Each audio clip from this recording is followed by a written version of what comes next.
Marami na akong natanggap na reklamo na pipila ng mahaba ang mga incoming passengers galing sa ibang bansa. Pagdating sa unahan, hindi nare-read yung kanilang documents. So, after pumila sila for so many minutes, ituturo ngayon sila dun sa booth. Kaya pipila ulit sila ng ilang minuto. And some of them, because of that, they weren't able to catch the connecting flights. Ano pong nangyari sa ating mga e-gates, sir? Sa ngayon po sir, may around 5 to 6 years na po yung mga sistema natin.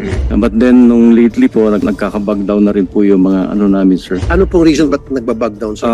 Yung pyesa po nung machines natin, parang sa sasakyan din po, sa kalumaan na rin, kailangan maayos din po yun. Meron pa pong isang dahilan din. Kuminsan po, pagka yung passport, yung madalas po, pag worn out na siya, mahirap na rin pong basahin ng passport reader.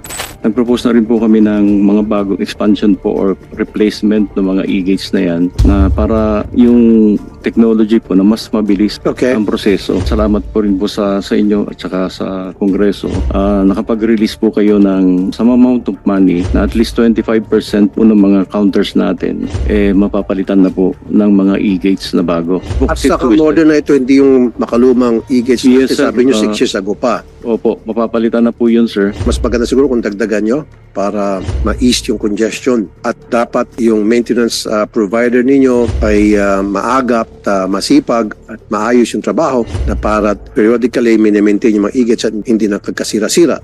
Tama? Tama po, sir. Tama po. Kailan po mapapalitan itong mga lumang e-gates natin? Ang target po namin, sir, magkaroon na ng NTP by October or November. Notice to proceed. And then sa itong 2025 po, yung pinopose po namin, another 15% hopefully po.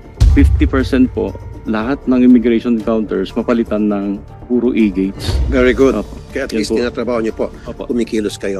Now, I just found out na meron nga tayong biometrics, meron tayong picture taking. Yan pala useless. I know that for a fact. Wala palang cross-matching na nagaganap sa mga nakakalat na impormasyon sa immigration booth. I'll tell you why.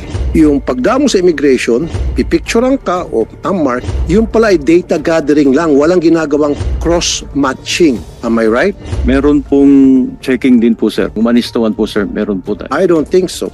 I'll give you a scenario. Si Mr. Chekwa, pinadeport siya dahil pogo siya Meron siyang ginawang katarantaduhan dito.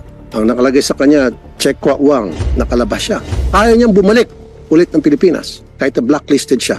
How? All he needs to do is kuha siya ng passport ulit. Yung pa rin yung picture niya, papalitan na niya pangalan niya, lulusot na kasi walang ang cross-matching. Unlike sa ibang bansa, pag pareho pa rin yung mukha mo sa passport mo at fingerprint, magkakaroon ng cross-matching. Pagdaan mo sa gate, huli ka. Dito sa atin, hindi. One to sawa. Do we need an upgrade to modernize that system that you have in place right now? Hindi ba dedikado yan, sir, sa ating national security? Sana matagal natin pinalitan yung sistema yan. So any terrorist, for that matter, kahit na meron ng nakalagay sa bulletin ng Interpol na ito ay declared as terrorist, ito yung pangalan niya, nagpalit lang siya ng pangalan, lusot na siya sa atin. Actually po, dito po sa e-gate po, sir, na bago, may cross-matching na po.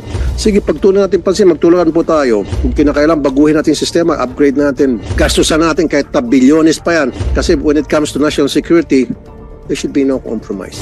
Salamat po, Mr. Chair.